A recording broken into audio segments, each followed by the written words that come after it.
கிறிஸ்துவ அன்பான தேவ பிள்ளைகளுக்கு கர்த்தரின் இரட்சகருமாய் இருக்கிற இயேசு கிறிஸ்துவ நாமத்தில் என் அன்பின் வாழ்த்துக்கள். இந்த நாளிலும் நாம் கர்த்தருடைய வார்த்தையை கேட்போம். ஏசாயா தீர்க்கதரிசியின் புத்தகம் 1ஆம் அதிகாரம் 17வது வசனம். நன்மை செய்ய படியுங்கள், நியாயத்தை தேடுங்கள், ஒடுக்கப்பட்டவனை ஆதரித்து திக்கற்ற பிள்ளையின் நியாயத்தையும் விதவையின் வழக்கையும் விசாரியுங்கள். அல்லேலூயா. கர்த்தருடைய பிள்ளைகளே, ஏசாயா தீர்க்கதரிசி சொல்லும் போது ஒரு காரியத்தை சொல்லுகிறார். என்ன காரியத்தை சொல்லுகிறார்? நன்மை செய்ய படி, அதை செய்யுங்கள், இதை செய்யுங்கள், ஜெபியுங்கள், இவைகளை விட்டு விலகுங்கள், இவைகளை விட்டு ஓடுங்கள். இப்படி எல்லாம் நிறைய காரியம் சொல்லப்பட்டது. ஆனால் நன்மை செய்கிறதற்கு படிக்க வேண்டும். நாம் நன்மை செய்கிறதுக்கு என்ன செய்யணுமா? படி. நன்மை செய்வதற்கு நாம் படிக்கலாமா? கலாத்தியருக்கு எழுதின நிருபம் 6ஆம் அதிகாரம் 9ஆம் வசனம் இப்படியாய் சொல்லுகிறது.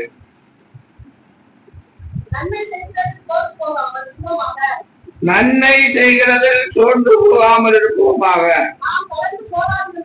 நாம் தளர்ந்து போகாதிருந்தால் ஏற்ற காலத்தில் அறுப்போம். அல்லேலூயா. நன்மை செய்கிறதற்கு நாம் என்ன செய்யக்கூடாது? ஆமா, உதவி செய்கிறதற்கு நாம் ஒருபோதும் சோர்ந்து போகக்கூடாது. அப்படி சோர்ந்து போகாமல் இருப்போமானால் ஏற்ற காலத்தில் அறுப்போம். என்ன அறுப்போம்?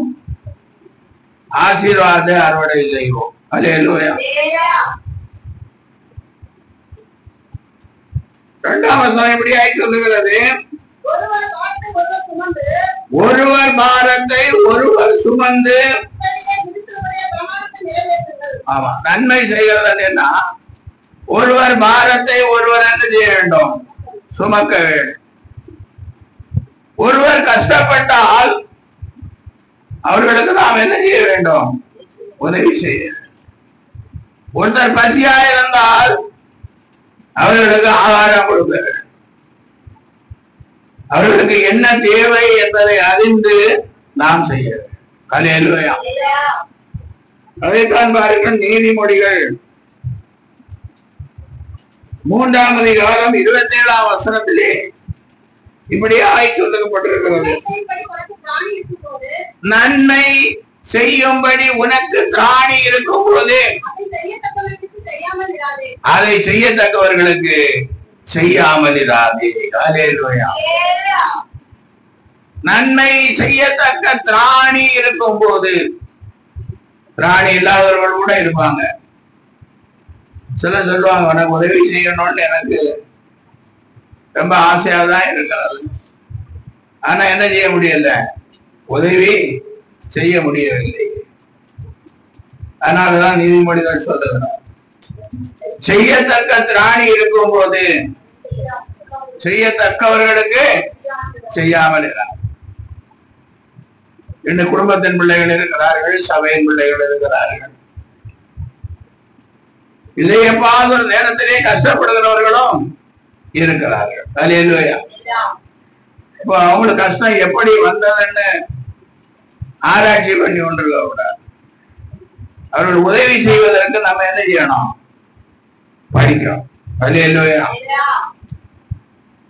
ஆராய்ச்சி செஞ்சு கொண்டு நிறைய பேர் கஷ்டப்படுறவங்கள ரொம்ப ஆராய்ச்சி பண்ணுவாங்க. இங்கே ஆண்டவர் சொல்லுகிறார், செய்யத்தக்க திராணி இருக்கும் போது செய்யத்தக்கவர்களுக்கு செய்யாமல் இராது. அல்லேலூயா. அதை நாம் செய்ய. நாம் அப்படி யாருக்காவது நன்மை செய்திருக்கிறோமா? பரலோகத்துக்கு போறதுக்கு மட்டும் நம்ம ஆசையா இருக்கும். அல்லேலூயா. எங்க போறதுக்கு ஆசையா இருக்கிறோம்? பரலோக ராஜ்யத்துக்கு. எப்போ தேவ காலம் முழங்கும் அப்படியே உடனே நம்ம மருவமாகி என்ன செய்யலாம்? தேவனுடைய ராஜ்யத்துல போலான்னு ரொம்ப ஆசையா உட்கார்ந்து இருக்கிறோம். அல்லேலூயா. பிரமாணங்கள் ஒன்றும் தெரிவதில்லை, தெரிந்த பிரமாணங்களையும் கை கொள்வதில்லை, யாருக்கும் உதவி செய்வதில்லை, கஷ்டப்படுகிறவர்களுக்கு ஒரு துரும்பை கூட தூக்கி போடுகிறதில்லை. அப்போ நிறைய இருக்கும்போது சொந்தம் கொண்டாடுவாங்க. 10 பேர்ட்ட சொல்லுவாங்க, இவர் தான் எனக்கு மாமன், இவர் தான் எனக்கு மச்சான், இவர் தான் எனக்கு அக்கா, இவர் தான் என் தங்கச்சி எல்லாம் சொல்லுவாங்க. கஷ்டப்பட்டாச்சுன்னா அந்த பேரையே சொல்ல மாட்டேங்கிறான். அல்லேலூயா. அதனாலதான் ஏசாயா சொல்லுகிறார், நன்மை செய்ய படி, நன்மை செய்ய படி. அப்ப நன்மை செய்தால்தான் நான் தேவனுடைய ராஜ்யத்தை சுதந்திரித்துக் கொள்ள முடியும் என்று ரோமர் சொல்லுகிறார். ரோமருக்கு எழுதுகிறார், பவுல் ரோமருக்கு எழுதுகிறார் 2:7. சோர்ந்து போகாமல் நற்கிரியைகளை செய்து மகிமையும் கனத்தையும் அழியாமையும் தேடுகிறவர்களுக்கு நித்திய ஜீவனை அளிப்பார். அல்லேலூயா. சோர்ந்து போகாமல் என்ன செய்யணும்? நற்கிரியைகளை செய்து மகிமையும் கனத்தையும் தேடுகிறவர்களுக்கு சோர்ந்து போகாமல் நற்கிரியைகளை செய்ய வேண்டும், சோர்ந்து போகாமல் நன்மை செய்ய வேண்டும். அல்லேலூயா. பெருமைக்காக அல்ல, எல்லாம் அப்படிதான் திடீரென பெருமைக்காக செய்வார். எவ்வளவு இருந்தாலும் பரவாயில்ல, பெருமைக்காக செய்வார். ஒரு தடவை ஒரு சகோதரிடத்திலே பேசி கொண்டிருக்கும் போது சொன்னார், நான் காணிக்க டெல்லியில இருக்க ஒரு ஊழியத்துக்கு அனுப்புவேன் அப்படின்னு. அல்லேலூயா.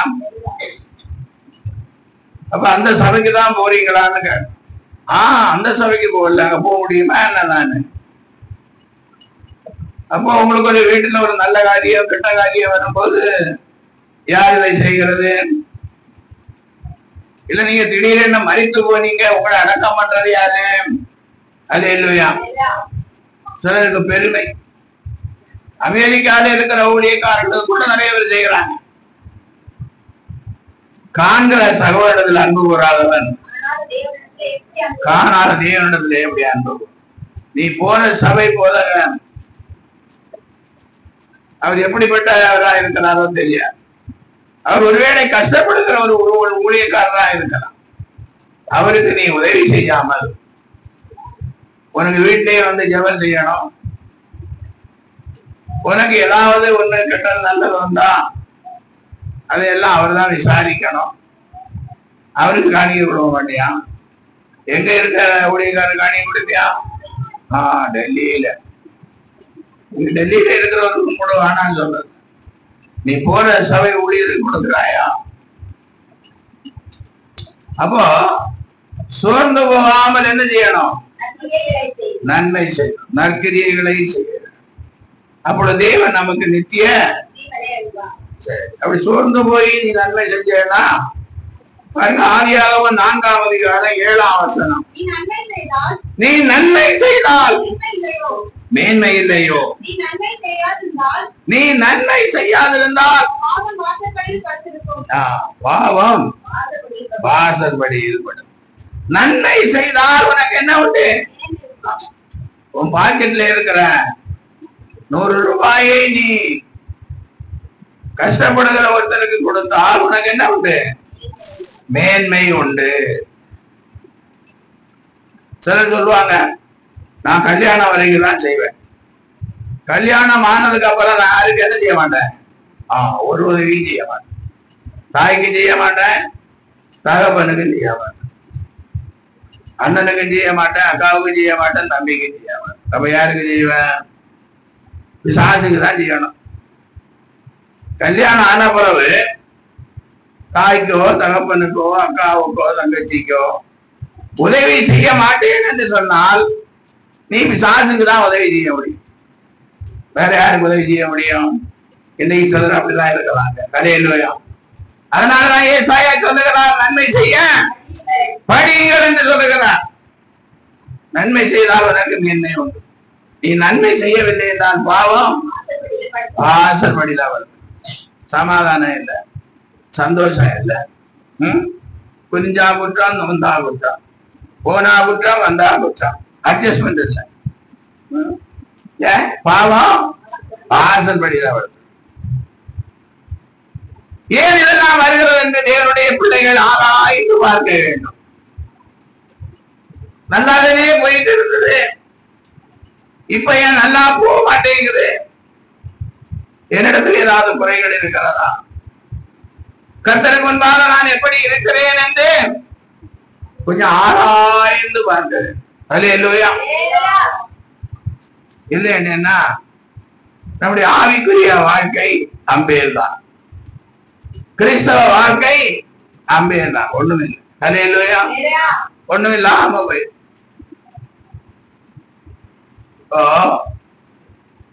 இப்ப நம்ம ரோட்ல போயிட்டு இருக்கிறோம், பிச்சை எடுக்கிறவங்க இருப்பாங்க. இப்ப எல்லாம் 5 ரூபா 10 ரூபா ஒரு வேலை இல்லாம ஆகி போச்சு. சரி, எப்படியோ ஒரு 5 ரூபா ஒருத்தருக்கு போட்டான்னு சொன்னா பாருங்க, நம்முடைய இருதயம் அப்படி கொஞ்சம் மகிழ்ச்சியா இழம்பும். ஹல்லேலூயா. அப்படி போட்டு பார்த்துருக்கிறீங்களா? அப்போ கஷ்டப்படுகிற ஒருத்தருக்கு, நமக்கு தெரிஞ்சு கஷ்டப்படுகிற ஒருத்தருக்கு தான் ஒரு உதவி செஞ்சா நம்முடைய இருதயம் கிட்ட எவ்வளவு மேல எழும்போம். ஹல்லேலூயா.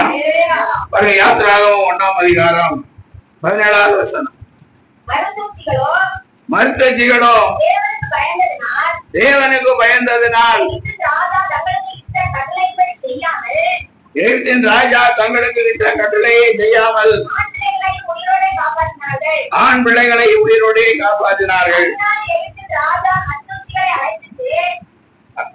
எகிப்தின் ராஜா மருத்துவச்சிகளை அழைப்பித்து,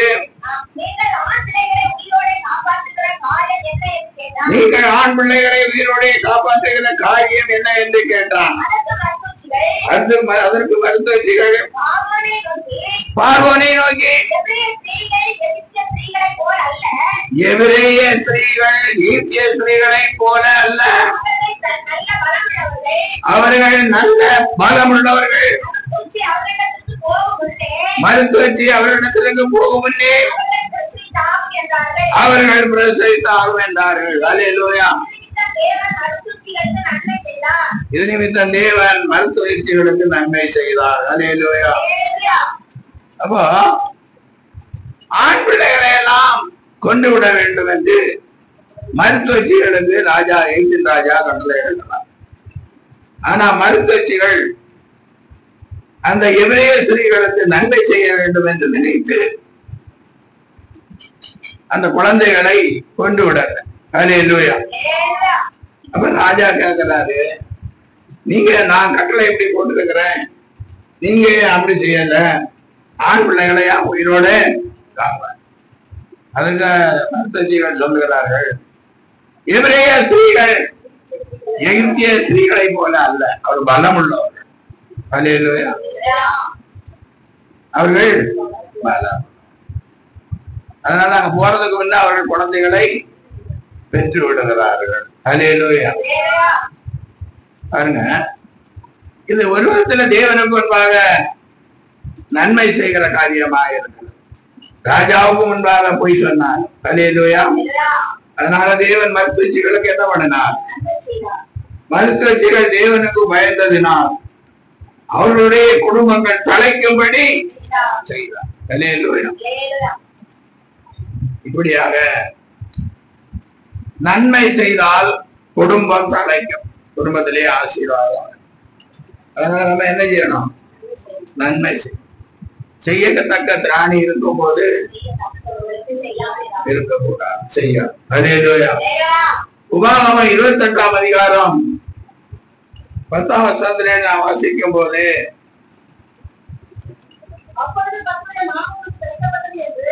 அப்பொழுதே கர்த்தருடைய நாமம் உனக்கு தரிக்கப்பட்டது என்று பூமியின் ஜனங்கள் எல்லாரும் கண்டு உனக்கு பயப்படுவார்கள். உனக்கு கொடுப்பேன் என்று கர்த்தர் உன் பிதாக்களுக்கு ஆணையிட்ட தேசத்தில் கர்த்தர் உன் கர்ப்பத்தின் கனியிலும் உன் மிருக ஜீவன்களின் பலனிலும் உன் நிலத்தின் கனியிலும் உனக்கு பரிபூர்ண நன்மை உண்டாக கட்டளையிடுவார். ஏற்ற காலத்திலே உன் தேசத்திலே மழை பெய்யவும் நீ கையிட்டு செய்யும் வேலையெல்லாம் ஆசீர்வதிக்கவும் கர்த்தர் உனக்கு தமது நல்ல பொக்கிஷாலாகிய வானத்தை நீயோ அநேக ஜாதிகளுக்கு கடன் கொடுப்பாய், நீயோ கடன் வாங்காதிருப்பாய். அல்லேலூயா. நன்மை செய்தான் ஏற்ற காலத்துல ஆசீர்வாதமான மழை பெய்யும். அப்போ நாம் கடன் வாங்க வேண்டியதில்லை, கடன் கொடுக்கிறவர்களாய ஆண்டவர் மாற்றுவார். அல்லேலூயா. என் பாக்கெட்டில் இருக்கிற 10 ரூபாயை கொடுத்துட்டேன்னா டீ எப்படி குடிக்கிறதுன்னு நீ யோசிப்பாயானால் ஆசீர்வாதமான மழை என்ன செய்யாது? நீ கடன் கொடுக்கிறவனாக அல்ல, கடன் வாங்குறவனாக இருந்து கொண்டு நன்மை செய்ய படிக்கணும். அல்லேலூயா. உபாகமம் 30ஆம் அதிகாரம் 15-16 வசனங்களிலே எப்படியாய் சொல்லப்பட்டிருக்கிறது. இதோ ஜீவனையும் நன்மையும் மரணத்தையும் தீமையும் இன்று உனக்கு முன்னே வைத்தேன், நீ பிழைத்து பெருகும் பிடிக்கும் நீ சோதரிக்க போகிற தேசத்தில் உன் தேவனாகிய கர்த்தர் உன்னை ஆசீர்வதிக்கும் படிக்கும் நீ உன் தேவனாகிய கர்த்தரில் அன்பு கூறவும் அவர் வழிகளில் நடக்கவும் அவர் கற்பனைகளையும் கட்டளைகளையும் நியாயங்களையும் கை கொள்ளவும் நான் இன்று உனக்கு கற்பிக்கிறேன். அல்லேலூயா. அப்ப ஆண்டவர் கற்பிக்கிற காரியங்களை நமக்கு நன்மை உண்டாகும்படி நாம் செய்ய வேண்டும். அல்லேலூயா. நன்மை உண்டாகணும்னா நன்மை செய்ய ஆண்டவர் கற்பிக்கிற கற்றுக் கொடுக்கிற காரியங்களை நாம் என்ன செய்ய வேண்டும்? செய்ய வேண்டும். அல்லேலூயா. அப்பொழுது நம்முடைய தேசத்திலே என்ன செய்யும்? ஆசீர்வாதமான மழை பெய்யும். அல்லேலூயா. 2 நாளாகமம் 7ஆம் அதிகாரம் 10ஆம் வசனம். 7ஆம் மாதத்தில் 23ஆம் தேதியிலே தங்கள் தங்கள் கூடாரங்களுக்கு போக ஜனங்களுக்கு விடை கொடுத்தான். கர்த்தர் தாவீதுக்கும் சாலோமனுக்கும் தமது ஜனமாகி இஸ்ரவேலுக்கும் செய்த நன்மைக்காக சந்தோஷமும் மகிழ்ச்சியுமாய் போனார்கள். அல்லேலூயா. அப்போ சாலோமன் ராஜா தம்முடைய ஜனங்களுக்கு என்ன செய்கிறார்? உதவி செய்கிறார். அல்லேலூயா. அப்போ அவர்கள் என்ன நினைத்து போறாங்க? அவன் விடை கொடுக்கும் போது கர்த்தர் தாவீதுக்கும் சாலோமனுக்கும் தமது ஜனமாகிய இஸ்ரவேலுக்கு செய்த அல்லேலூயா.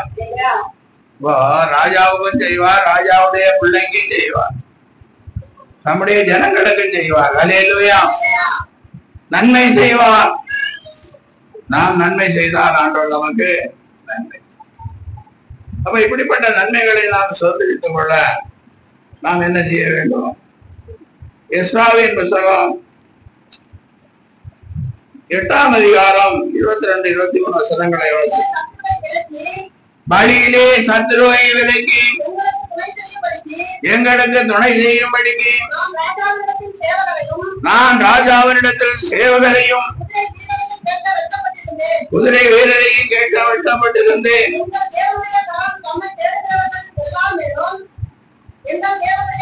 எங்கள் தேவனுடைய கரம்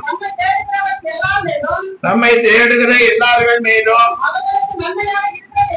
அவர்களுக்கு நன்மையாக இருக்கிறது என்றும் அவர்களுடைய வல்லமையும் அவருடைய கோபம்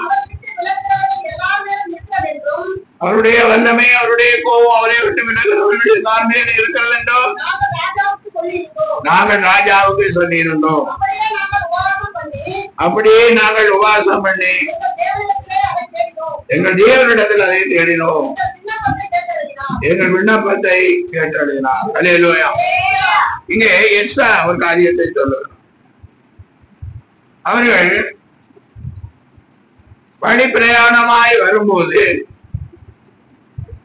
சத்துருவை விலக்கி எங்களுக்கு துணை செய்யும்படிக்கு சேவகரையும் குதிரை வீரரையும் கேட்க வேண்டும் என்று இருந்தேன். அல்லேலூயா. எங்கள் தேவனுடைய கரம் தம்மை தேடுகிறவர்கள் எல்லாருமே அவர்களுக்கு நன்மையாய் இருக்கிறது என்றும் அவருடைய அதாவது அவருடைய வழி பிரயாணத்துக்கு எஸ்ரா ராஜாவினிடத்திலே சேவகரையும் குதிரை வீரரை எல்லாம் கேட்கணும்னு இருந்தார். ஆனா அதுக்கு முன்பாக அவர் ராஜாவுக்கிட்ட என்ன சொல்லி இருக்கிறார்? எங்கள் தேவனுடைய கரம் தம்மை தேடுகிறவர்கள் எல்லாருமேலும் அவர்களுக்கு நன்மையாக இருக்கும் என்று சொல்லி இருந்தேன். அல்லேலூயா. நாங்கள் இயேசுவை தேடினால், நாங்கள் கர்த்தராகிய தேவனை தேடினால் கர்த்தராகிய தேவன் எங்களுக்கு நன்மை செய்வார் என்று சொல்லி இருந்தேன். யாரிடத்துல? அப்படி ராஜாவிடத்துல சொல்லி இருந்த எஸ்ரா இப்போது வழி பிரயாணத்துக்கு சேவகரையும் குதிரை வீரரையும் கேட்பதற்கு வெட்கமாய். அல்லேலூயா. நாம கூட பாருங்க, இயேசு சுகம் கொடுக்கிறவர், இயேசு ஆசீர்வதிக்கிறவர், இயேசு பலன் கொடுக்கிறவர் எல்லாம் உபதேசமும் பண்ணுவோம், மற்றவர்களுக்கு சொல்லவும் செய்வோம். அல்லேலூயா. ஆனா கொஞ்ச நாளத்துக்குள்ளே அவர்களிடத்துல போய் கடை வாங்குறதுக்கு நிற்பான். அல்லேலூயா. ஆனா எஸ்ரா அப்படி ஒரு காரியத்தை செய்யாம அது அவருக்கு வெட்கமா இருக்கும். அதனால என்ன பண்றது? அடுத்த வருஷம் என்ன சொல்றது? அப்படியே நாங்கள் உபவாசம் பண்ணி எங்கள் தேவனிடத்தில் அதை தேடினோம், எங்கள் விண்ணப்பத்தை கேட்டார். அல்லேலூயா. நன்மை செய்வார் என்று ராஜாவுக்கு சொல்லி இருந்தோம், நன்மை செய்வார் என்று ஜனங்களுக்கு சொல்லி இருந்தோம், நன்மை செய்வார் என்று சபையாருக்கு சொல்லி இருந்தோம். அல்லேலூயா. இப்போ திரும்பவே அவர்களிடத்துல இந்த உதவியை செய்யுங்க நிக்கிறது எப்படி இருக்குதுன்னா, ஒவ்வொரு கிறிஸ்தவனுக்கும் வெக்கமா இருக்கு. ஒவ்வொரு கிறிஸ்தவனுக்கும் எப்படி இருக்கணும்? வெக்கமா இருக்கணும். அதனால வெக்கமா இருந்தா உபவாசம் பண்ணி என்ன செய்யணும்? ஆண்டவரை தேட வேண்டும். அல்லேலூயா. அப்படியே நாங்கள் உபவாசம் பண்ணி எங்கள் தேவனிடத்தில் அதை தேடினோம், எங்கள் விண்ணப்பத்தை ஆண்டவர் உதவி செய்தார், நன்மை செய்தார். அல்லேலூயா. கிறிஸ்துவுக்குள் அன்பான தேவ பிள்ளைகளே, தேவன் எப்படிப்பட்டவர்? நாம் எல்லாம் நினைப்போம் ஏதோ ஜீசஸ் சினிமாவை பார்த்து அவர் ஒரு தாடியும் வச்சுட்டு ஒரு முடியும் வளர்த்த ஒரு மனுஷனாய் போறார் வரார், அற்புதங்கள் செய்கிறார் அப்படின்னு பாரு. ஆனால் வேதம் என்ன சொல்லுகிறது? அவர் வானாதி வானங்கள் கொள்ளாத தேவாதி தேவன். சாலோமன் சொல்லுகிறார், வானாதி வானங்கள் கொள்ளாத தேவாதி தேவனுக்கு நாம் பெற்ற ஆலயம் எப்படிப்பட்ட. அவர் இங்கே நின்றார் என்று சொன்னார், பூமியின் மேலே நின்றார் என்று சொன்னார், வானங்களுக்கு மேலே எத்தனை வானம் இருக்கோ அத்தனை மேலே, வானத்துக்கு மேலே அவர் வானாதி வானங்கள் கொள்ளாதே. அல்லேலூயா. அவர் வானங்களிலே சிங்காசனத்தை ஸ்தாபித்து, சிங்காசனம், அவருடைய சிங்காசனம் எங்க இருக்கு? வானங்களிலே இருக்கு. இன்னும் ஒரு வானத்தை கூட நம்முடைய விஞ்ஞானிகள் கண்டுபிடிக்க. அவருடைய சிங்காசனம் வானங்களிலே இருக்கிறது. பவுல் சொல்லுகிறான், நான் ஒருவனை அறிவேன், அவன் 3ஆம் வானம் வரைக்கும் எடுத்துக்கோ. இப்ப பவுல் 3ஆம் வானம் வரைக்கும் போயிருக்கிறார். அதுக்கு மேல பவுல் போகல. இப்ப 3ஆம் வானம் வரைக்கும் போனவர் என்ன கண்டார்? மனுஷர் பேசப்படாத வார்த்தைகளை கேட்டார். ஹல்லேலூயா.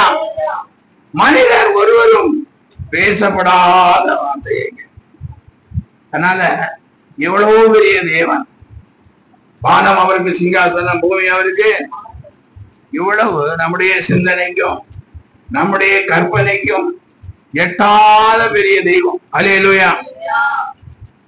நிறைய பேர் அப்படிதான் வீட்டுல ஒரு போட்டாவா மாட்டி வச்சுட்டு அதுக்கு லைட்டையும் கொளுத்தி வச்சுட்டு மெழுகுவத்தியையும், அது டெய்லி மெழுகுவத்தி இப்ப கொளுத்தி வைக்க வேண்டியதில்ல, எலக்ட்ரிக்கல் லைட் எல்லாம் வருது. மெழுகுவத்தி எரிஞ்ச மாதிரி எல்லாம் வையும், எரிஞ்சிட்டே இருக்கும். ஹல்லேலூயா. கொளுத்தி வச்சுட்டு கும்பிட்டு கொண்டு இருக்கிறாங்க. நம்முடைய தேவன் எப்படிப்பட்டவன்? வானாதி வானங்கள் கொள்ளாத தேவாதி தேவன். அது ஆவிக்குரிய வளர்ச்சி இல்லாமல் கிறிஸ்தவர்கள் இருக்கிறார். காலையில எழுமனமா, வேலைக்கு போனோமா, சம்பாதிச்சோமா, வீட்டுக்கு வந்தோமா, சாப்பிட்டோமா, கொஞ்சம் மிச்சம் பிடிச்சோமா, சேர்த்தோமா, வீடை கட்டணுமா, காரை வாங்கினோமா, சைக்கிள் வாங்கினோமா, 2 வீலர் வாங்கினோமா, எப்படி அவங்க திராணிக்கு ஏற்றபடி எல்லாம் செய்து விட்டு கொஞ்சம் நேரம் வந்துச்சுன்னா என்ன பண்ணுவாங்களாம்? கொஞ்சம் நேரம் வந்துச்சுன்னா சபையில ஓரத்துல வந்து அப்படியே உட்கார்ந்துருப்பாங்களாம். தேவ காலம் முழங்கும் போது அப்படியே பறந்து. ஹல்லேலூயா. தேவ காலம் முழங்கும் போது நம்ம எல்லாம் என்ன செய்வோம்? பறந்து போவோம். ஆனா என்ன பண்ணி இருக்கிறோம்? நம்ம வேலைகளை தான் நம்ம செஞ்சிருக்கிறோம். நம்முடைய பிள்ளைகளுக்காக தான் சேர்த்து வச்சிருக்கிறோம். நம்முடைய ஆத்ம ரட்சிப்புக்காக என்ன செஞ்சோம்? எவ்வளவு வேதம் வாசித்திருக்கிறோம், எவ்வளவு ஜெபம் பண்ணி இருக்கிறோம், எவ்வளவு நன்மை செய்திருக்கிறோம். ஒண்ணுமே செய்யலைன்னா, வேதம் வாசிக்கலைன்னா பைபிள்ல என்ன இருக்குன்னு தெரியாது. அப்ப சத்தியம் தெரியலைன்னா சத்திய ஆவியாகிய தேற்றவாளர் நம்ம எப்படி பரலோகம் கொண்டு போக முடியும்? நன்மை செய்யலைன்னா எப்படி நாம் பரலோகம் போக முடியும்? நன்மை செய்யலைன்னா பாவம் வாசல்படியில எல்லாம் படுத்து கிடக்கும். ஒன்னும் ஆராய்ச்சி செய்து பார்க்கறது. அந்த ஊழியக்காரர் 3 கார் வச்சிருக்கிறார். இந்த ஊழியக்காரருக்கு பாரு ஒரு பழைய 2 வீலர் இருக்கு. இதா பரலோகத்துக்கு போற சிந்தனை? அந்த சபையில பாரு ஆயிரக்கணக்கான பேர் வராங்க. அந்த சபையில எத்தனை பேர் வராங்க? பல ஆயிரம் பேர் வராங்க. இந்த சபையில ஏதோ 100 பேருக்கு கீழே வராங்க, 50 பேருக்கு கீழே வராங்க. இப்படி கணக்கு போட்டு கொண்டு நடக்கிறார்கள் கிறிஸ்தவர்கள். நன்மை செய்தால் மேன்மை இல்லையோ? ஹல்லேலூயா. நன்மை செய்யறதை விட்டு விட்டு இப்படி எல்லாம் ஆராய்ச்சி பண்ணி கொண்டிருந்தா ரொம்ப கஷ்டமா இருக்கு. பாருங்க, நெகேமியா தீர்க்கதரிசியின் புத்தகம் 2ஆம் அதிகாரம் 18ஆம் வசனம்.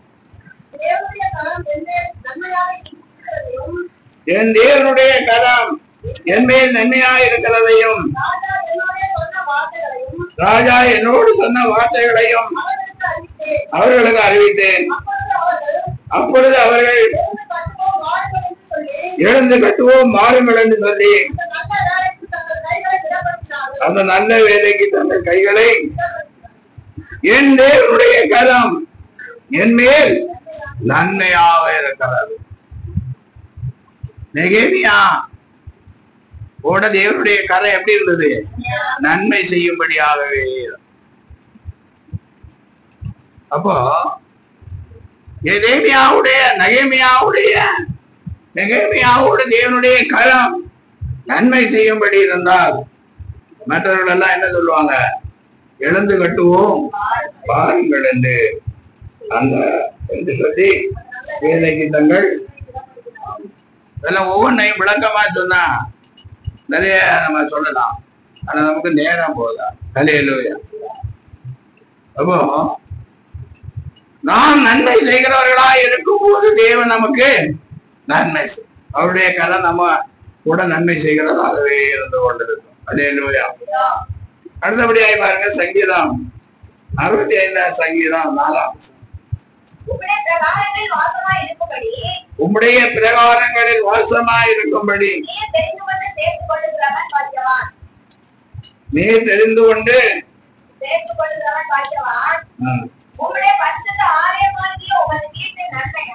உமது பரிசுத்த ஆலயமாகிய உமது வீட்டின் நன்மையால் அல்லேலூயா.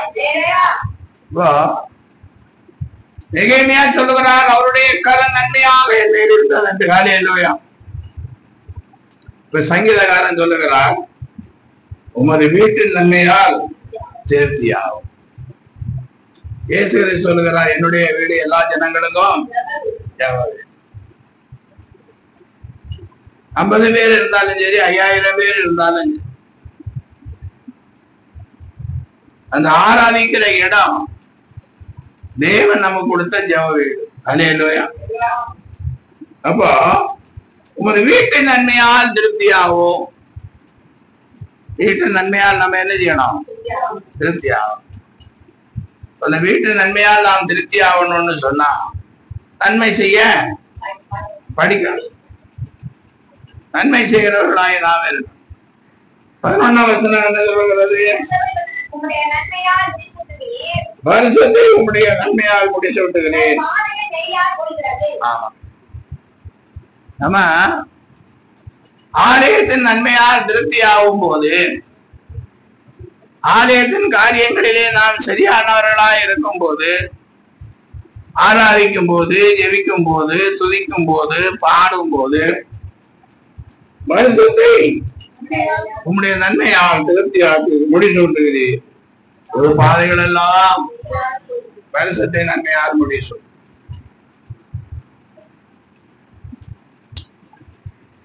பாட்டினால் துதித்து சோத்திரத்தினால் மகிமைப்படும். கொம்பும் விரிவிளம்ப உள்ள காலை விருது பார்க்கல, இதுவே கர்த்தருக்கு. பாட்டினால் துதித்து சோத்திரத்தினால் தேவனை என்ன செய்யணும்? கொம்பும் விரிவிளம்பம் உள்ள காலை எழுதை பார்க்கலும் இதுவே கர்த்தருக்கு பிரியம். வசனம் உங்களுக்கு ஒரு தெரிகிறது. ஆனா பாட்டினால் துதித்து மகிமைப்படும்.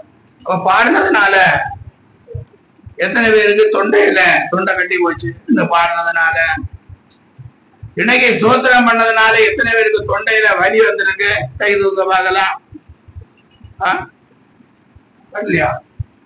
அப்ப நிறைய பாடல்லேன்னு நினைக்கிறேன், நல்லா பாடல்லேன்னு நினைக்கிறேன், சத்தமா பாடல்லேன்னு நினைக்கிறேன், பாடும்போது வரலேன்னு நினைக்கிறேன். அல்லேலூயா. அப்ப பிரியமானதை செலுத்தணுமா செலுத்தக்கூடாதா? ஆலயத்துக்கு வந்தால் தேவனுக்கு பிரியமானதை செலுத்தணுமா செலுத்தண்டாமா? பரலோகம் நான் நினைக்கிற மாதிரி கிடையாது. இது ஹைகோர்ட்டோ சுப்ரீம் கோர்ட்டோ கிடையாது.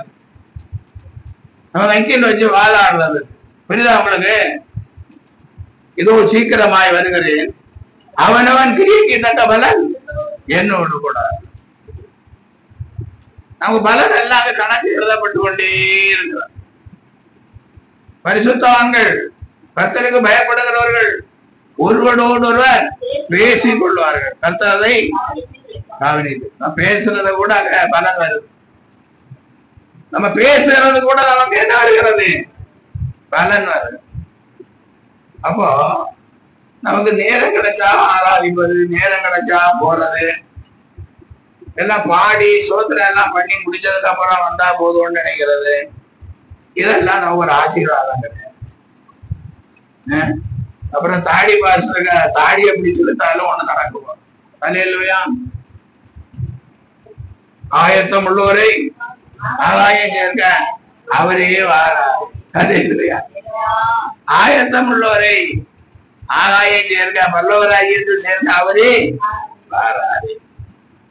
அவர் வரும்போது அவரை யாரெல்லாம் பாக்குறீங்களோ அவங்க எல்லாம் என்ன செய்வாங்க?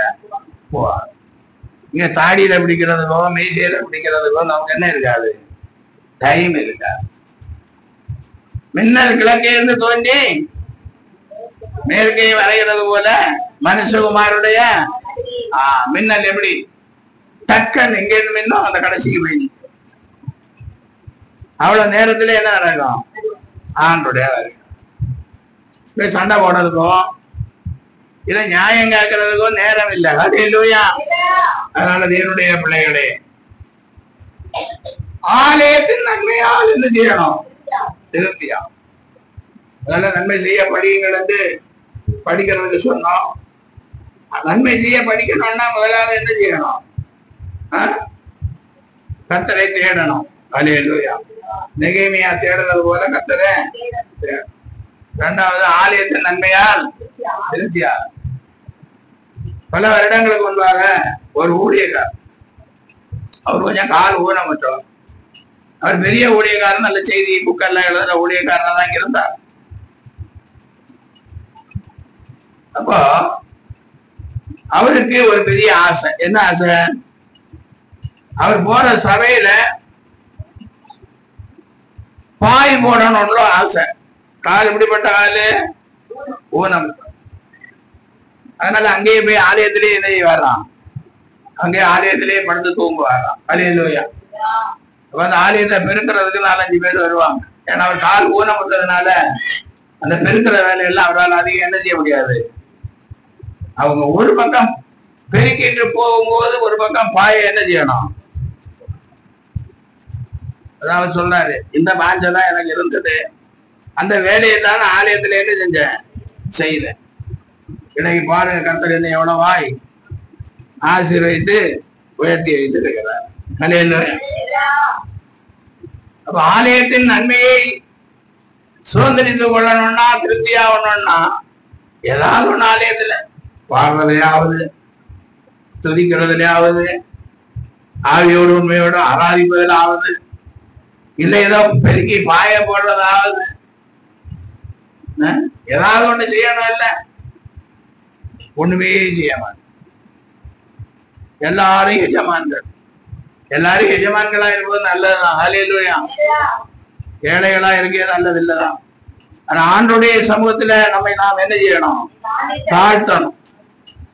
தாழ்மை உள்ளவர்களுக்கு தேவன், அதான் பரலோகத்திலிருந்து ஆண்டவர் பார்த்து கொண்டே தேவனை தேடுகிற சபைக்காக ஏதாவது செய்யணுமே, இல்ல பெருக்கணுமே, கிறிஸ்துமஸுக்கு மட்டும் இந்த பேனை துடைக்கணுமே, மீதி உள்ள நாளில் இருக்க ஆளுக்கு பாஸ்டருடைய நிப்பா மேல விழுத பார்த்து கண்ணீர் வடித்தார். கிறிஸ்துமஸுக்கு இந்த சகோதரிகள் ஏதோ துடைக்கிறாங்க, மீதி உள்ள நாள் என்ன செய்யறதில்லை, துடைக்கிறது.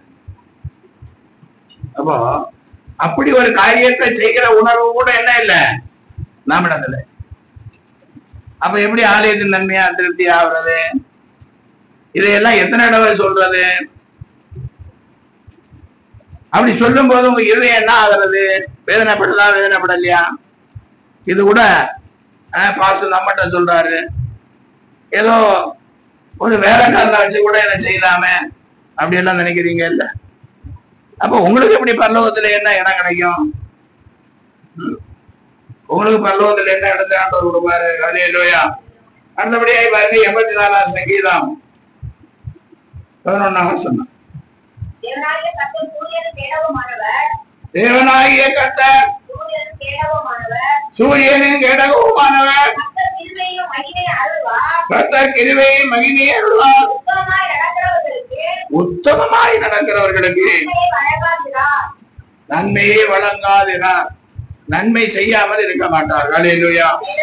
தேவன் எப்படிப்பட்டவர்?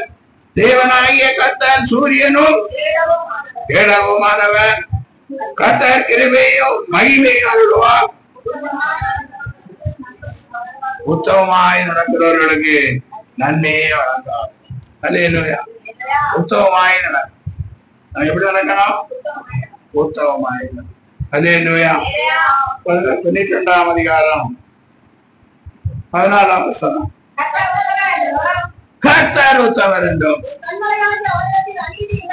என் கண்மலையாகி அவரிடத்தில் அநீதி இல்லை என்றும் விளங்க பண்ணும்படிக்கு அவர்கள் முதிர் வயதிலும் கனி தந்து புஷ்டியும் பசுமையுமாயிருப்பார்கள். நம்ம எப்படி இருக்கணும்? உத்தமமா இருந்தா நன்மையை செய்வார். அல்லேலூயா. ஏன்னா அவர் உத்தமர் என்றும் கண்மலையாகி அவரிடத்தில் அநீதி இல்லை என்றும் விளங்க பண்ணும்படிக்கு அவர்கள் முதல் வயதிலும் கனி தந்து புஷ்டியும் பசுமையுமாக. கர்த்தர் உத்தமர். அவருடைய பிள்ளைகளாகி நாம் உத்தமர்களாக இருந்தா முதல் வயதிலும் கனி தந்து, ஆமா, பாதி வயதுல எல்லாம் சாக வேண்டிய வேலை இல்லை. இப்ப நன்மை செய்ய படிக்க, நன்மை செய்கிறவர்களாக இருந்தால் ஆலயத்தின் நன்மையால் திருப்தியாகும். அல்லேலூயா. உத்தமமாய் நடப்போம். அப்ப நன்மை செய்வார். அல்லேலூயா. அப்புறம் பாருங்க 133 சங்கீதம் 1 வசனம். இதோ சகோதரர் ஒருமித்து வாசம் பண்ணுகிறது. எத்தனை நன்மையும். இதோ சகோதரர் ஒருமித்து வாசம் பண்ணுகிறது. எத்தனை நன்மையும் எத்தனை இன்பமானது. அல்லேலூயா. சகோதரர்கள் என்ன செய்யணும்? ஒருமித்து வாசம் செய்யணும். ஒருமித்து வாசம் பண்ணனா என்ன உண்டாகும்? நன்மை உண்டாகும். நன்மை வேண்டும், நன்மை வேண்டும். தீமை வேண்டும் நான் வேண்டிக்கிறீங்க. காலையில தூக்க கிளம்புனதும் ஆண்டவரே நல்ல காரியங்கள் நடக்கணும்னு தான் வேண்டுதல் பண்ணுவோம். எல்லா தீமையான காரியங்களும் எனக்கு இன்னைக்கு நடக்கணும்னு யாராவது வேண்டுதல் பண்ணி இருக்கிறீங்களா? சொல்லுங்க சத்தமா. அப்ப நன்மைக்கு ஆப்போசிட் என்னது? தீமை. நன்மை வேண்டும் என்று நீங்கள் கேட்கவில்லை என்றால் தீமை தான் வரும். அல்லேலூயா. பாருங்க பிரசங்கி 3ஆம் அதிகாரம் 12ஆம் வசனம். மகிழ்ச்சியா இருப்பதும் உயிரோடு இருக்கும் போது நன்மை செய்வதே அல்லாமல் வேறொரு நன்மையும் மனுஷனுக்கு இல்லை என்று அறிந்தேன். அல்லேலூயா. மகிழ்ச்சியா இருப்பதும் உயிரோடு இருக்கையில் நன்மை செய்வதையும் அல்லாமல் வேறொரு நன்மையும் மனுஷனுக்கு இல்லை என்று. ஆமா, மகிழ்ச்சியா இருக்கணும். முதல்ல நான் எப்படி இருக்கணும்? மகிழ்ச்சியா இருக்கணும். ரெண்டாவது என்ன செய்யணும்?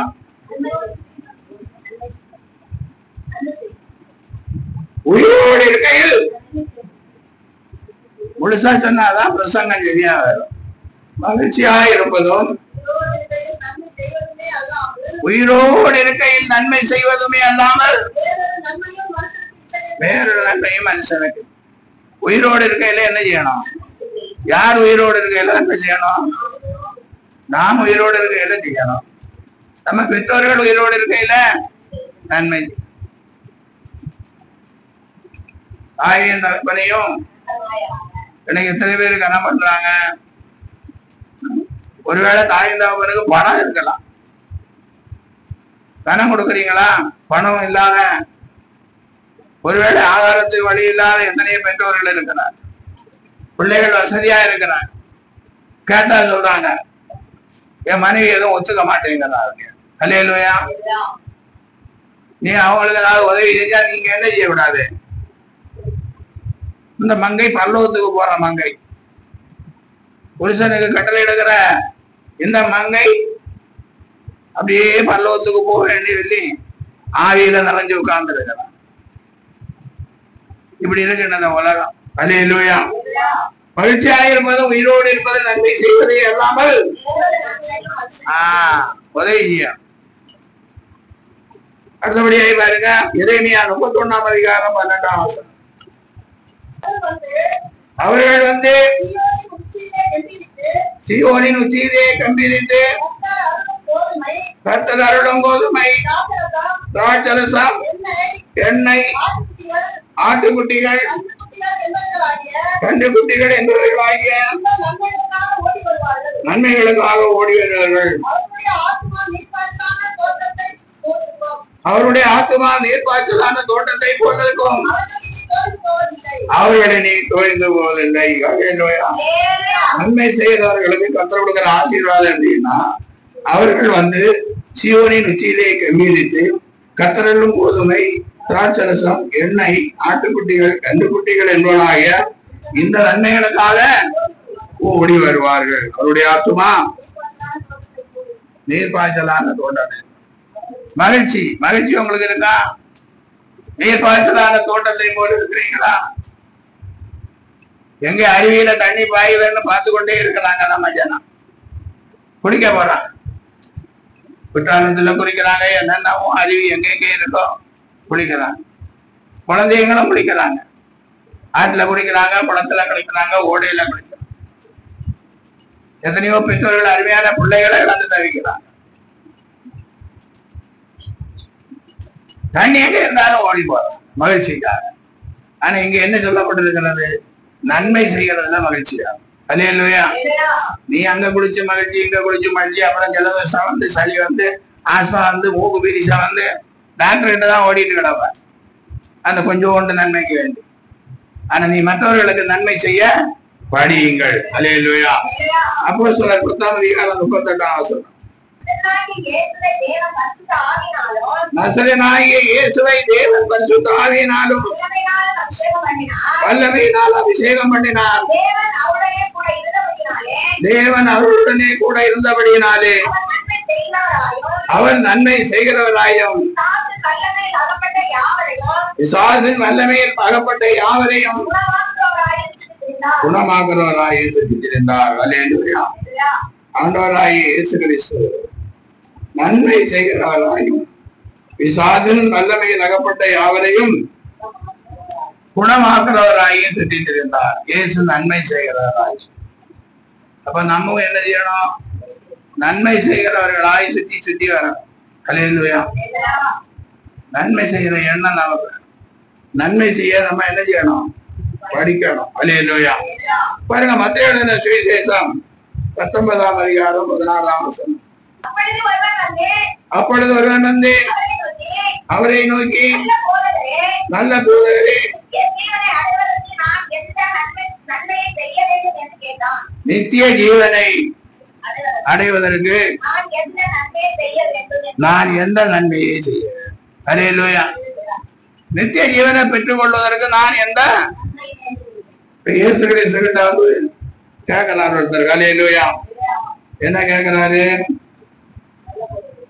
நல்ல போதகரே. அப்பொழுது ஒருவன் வந்து அவரை நோக்கி, நல்ல போதகரே, நித்திய ஜீவனை அடைவதற்கு நான் எந்த நன்மையை செய்ய வேண்டும் என்று கேட்டேன். அல்லேலூயா. தொடர்ந்து வாசிக்கும் போது பாருங்க, உங்களுக்கு கொஞ்சம் கஷ்டமா கூட இருக்கும். அதற்கு அவன், நீ என்னை நல்லவன் என்று சொல்வானே,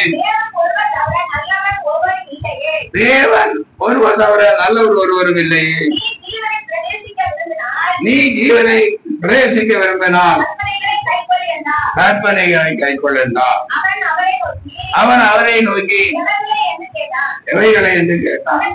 அதற்கு இயேசு, கொலை செய்யாதிருப்பாயாக, விபச்சாரம் செய்யாதிருப்பாயாக, களவு செய்யாதிருப்பாயாக, பொய் சாட்சி சொல்லாதிருப்பாயாக, உன் தகப்பனை உன் தாயை கனம் பண்ணுவாயாக, உன்னிடத்தில் நீ அன்பு கூறுகிறது போல உன்னிடத்தில் அன்பு கூறுவாயாக என்பவைகளே என்றார். அந்த வாலிபன் அவரை நோக்கி, என் சிறு வயது முதல் கை கொண்டிருக்கிறேன், இன்னும் என்னிடத்தில் குறைவில்லை என்றார். அல்லேலூயா. நல்ல போதகனிடத்தில் வந்த இந்த மனுஷன் எந்த நன்மை செய்ய வேண்டும் என்று கேட்கிறான். அல்லேலூயா. ஆண்டவர் கற்பனைகளின்படி நடக்க அவன் சொல்றான், இதெல்லாம் சிறு வயது முதல் கை கொண்டு வருகிறது. அல்லேலூயா. இந்த வார்த்தையை கேட்கிற தேவனுடைய பிள்ளைகளே, கற்பனைகளை சிறு வயது முதல் கை கொண்டு வருகிறீர்களா? கற்பனை என்னன்னு இன்னும் நிறைய பேருக்கு தெரியாது. இவன் கற்பனைகளை தெரிஞ்சு வைத்திருக்கிறான். கற்பனைகளை சிறு வயது முதல் கை கொண்டு வருகிறான். இனி என்னிடத்தில் என்ன போறேன்னு ஆண்டவரிடத்திலேயே கேட்கிறான். அல்லேலூயா. அவன் எங்க? கற்பனையே தெரியாத நம்ம எங்க? கற்பனையின்படி நடக்காத கிறிஸ்தவர்களாகிய நாம் எங்கே? பக்தி உள்ள சபை, பக்தி இல்லாத சபை, ஆவிக்குரிய சபை, ஆவி இல்லாத சபை, பழைய ஏற்பாட்டின் சபை, புதிய ஏற்பாட்டின் சபை, ஜாதிக்கு ஒரு சபை, ஆளுக்கு ஒரு சபை, இப்படி இன்னும் ஓடிக்கொண்டே இருக்கிறது. இந்த ஜாதிக்காரன் அந்த சபைக்கு போக கூடாது, அந்த ஜாதிக்காரன் எந்த சபைக்காரன் கூட, அந்த ஊருக்காரன் இங்க வந்தா பதவி கொடுக்க கூடாது, நம்ம ஊருக்காரங்களுக்கு மட்டும்தான் என்ன கொடுக்கணும், பதவி கொடுக்கணும். அந்த ஊருக்காரன் கொடுக்குற காசை மட்டும் என்ன செய்யணும், வாங்கிக்கணும். அல்லேலூயா. இங்க ஒருத்தன் எல்லா கற்பனைகளையும் சிறு வயது முதற்கொண்டு இனி என்ன செய்ய வேண்டும் என்று கேட்கிறான். அதற்கு இன்னும் நீ பூரண சர்க்குடனாயிருக்க விரும்பினால் போய் உனக்கு உண்டானவர்களை விட்டு தரித்திரு. அப்பொழுது பரலோகத்தில் உனக்கு பொக்கிஷம் உண்டாயிருக்கும். போதும். அல்லேலூயா. நிறைய தூரம் போனா உங்களுக்கு ரொம்ப கஷ்டமா இருக்கும். அப்ப என்ன செய்யணும், உனக்கு உண்டானவைகள் எல்லாவற்றையும் விட்டு தரித்திரு இருந்து போடும். அப்பொழுது பரலோகத்தில் உனக்கு என்ன உண்டாயிருக்கும், பரலோகத்தில் உனக்கு பொக்கிஷம் உண்டாயிருக்கும். பின்பு என்னை பின்பற்றிவா. அல்லேலூயா. அல்லேலூயா. முதல்ல நன்மை செய், உனக்கு இருக்கிற எல்லாவற்றையும் விட்டு தரித்திர கொடு, நன்மை செய். பிறகு என்ன என்ன செய், பின்பற்றி. பாருங்க, இதெல்லாம் நினைக்கும் போது நம்ம எப்படிதான் பரலோகம் போறோமோ, எப்படிதான் 1000 ஆண்டு அரசாட்சியில பங்கு பெற போறோமோ, நீங்க தான் அவங்கதான் யோசித்து பாருங்க. எனக்கு 30 வருஷம் ஊழியக்காரனா இருக்கிற எனக்கு கொஞ்சம் கஷ்டமா தான் இருக்கு. அல்லேலூயா. நீங்க அதை பற்றி சிந்திக்கிறீங்களோ,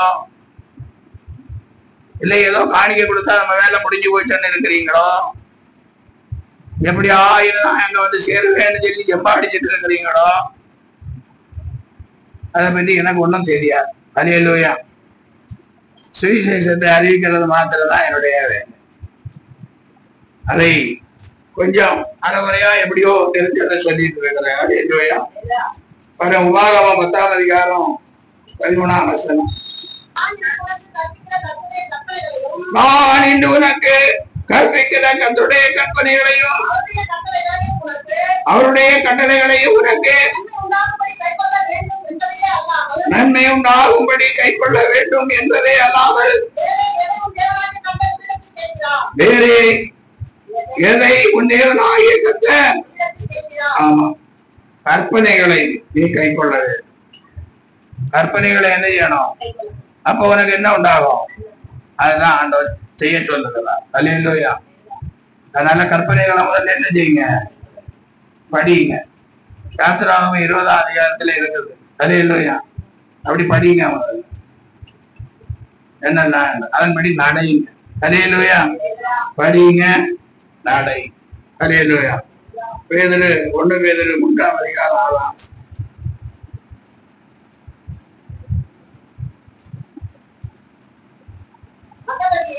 அந்தபடியே சாராள் ஆபிரகாமை ஆண்டவன் என்று சொல்லி அவனுக்கு கீழ்ப்படிந்திருந்தாள். நீங்கள் நன்மை செய்து ஒரு ஆபத்துக்கும் பயப்படாதிருந்தீர்களானால் அவளுக்கு பிள்ளைகளா இருப்பீர்கள். அல்லேலூயா.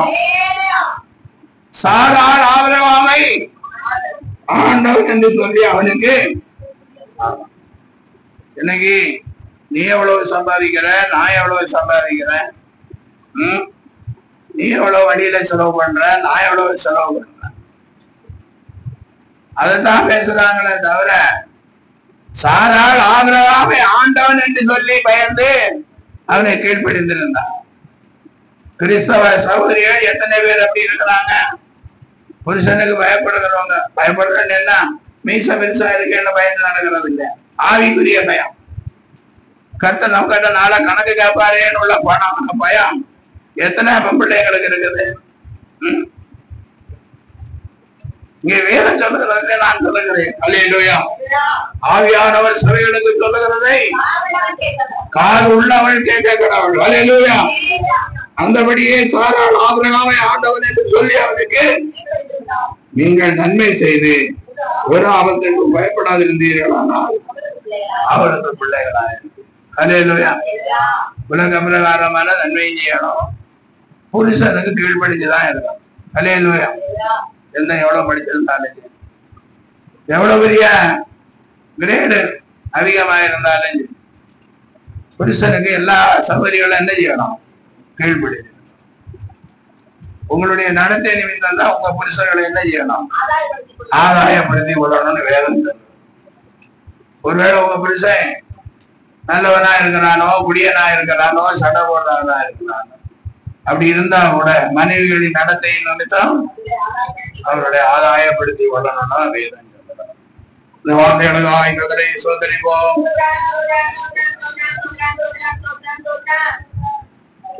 ஹல்லேலூயா. சோத்ரம் சோத்ரம் சோத்ரம். என்னை என்றும் போதித்து நடத்துபவரே, கண்ணை வைத்து ஆலோசனை சொல்லுபவரே, என்னை என்றும் போதித்து நடத்துபவரே, கண்ணை வைத்து ஆலோசனை நடத்தும் வழி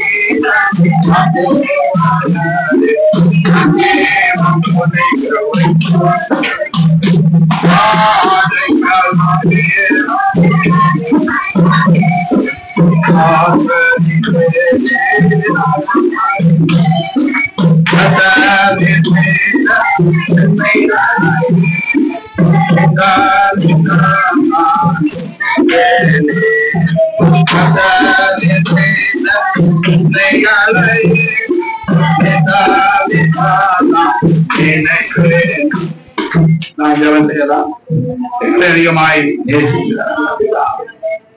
நன்மை செய்ய படியுங்கள், எங்களுக்கு நன்மை செய்ய படியுங்கள். நல்ல ஆலோசனை தந்த தெய்வமே, கர்த்தாவே, நன்மை செய்யும் போது நித்திய ஜீவனை கொடுக்கிறேன். இந்த உலகத்திலே நாங்கள் சமாதானத்தோடு சந்தோஷத்தோடு ஜீவனம் பண்ணும்படியான கிருபை எங்களுக்கு கொடுக்கிறபடியாக சொல்கிறேன். கர்த்தாவே, காண்கிற சகோதரத்தில் அன்பு கொள்ளாதவன் காணாத தெய்வத்தில் காண்கிற சகோதரன் சகோதரிக்கு நன்மை செய்யாதவன் காணாத தேவன் என்ன நன்மை செய்வான். அதனால நாங்கள் ஆண்டவரே என்று சத்தியம் எங்களுக்கு நிறைய கற்றுக் கொடுத்திருக்கிறார். இந்த சத்தியத்தின் மூலம் சிறிதளவாவது நான் செயல்பட வேண்டுமே என்ற ஜபத்தோடு தேவ பிள்ளைகள் ஜபத்தை ஏறெடுக்க கர்த்தர் உதவி செய்வீரார். இதன் மூலம் பிள்ளைகளுக்கு நல்ல சுகத்தாருங்க, நல்ல பலந்தாரு, கையில் பிரயாசங்களை பிள்ளைகளுக்கு ஆசீர்வாதமாக்கித்தாரு. நன்மை கிருபை தொடர்ந்தும் ஜீவனை ஆசீர்வாதங்கள் இயேசு நாமத்தில் ஆசீர்வதித்து ஜெபிக்கிறேன் நல்ல பிதாவே. என் ஆத்துமாவே கர்த்தரை ஸ்தோத்திரி, என் ஆத்துமாவே கர்த்தரை ஸ்தோத்திரி. அவர் செய்த சகல அவரின் அக்கிரமங்களை எல்லாம் மன்னித்து, உன் நோய்களை எல்லாம் குணமாக்கி, உன் பிராணனை அழிவுக்கு விலக்கி வைத்து, உன்னை நன்மையினால் கடவுளில் சோமாய் திரும்ப வாழ்வது போல ஒடுங்கப்படுகிற யாவருக்கும் கர்த்தர் நீதியையும் நியாயத்தையும் செய்கிறார். நம்முடைய கிறிஸ்துவினுடைய கிருபையும் பிதாவாகிய தேவனுடைய அன்பும் பரிசுத்த ஆவியானுடைய ஐக்கியம் நடத்தல் அபிஷேகம் ஆசீர்வாதம் வார்த்தையை கேட்ட பிள்ளைகளோடு சகல பரிசுத்தம் நித்திய ஜீவனுடைய என்றென்றுமாயிருப்பதாக.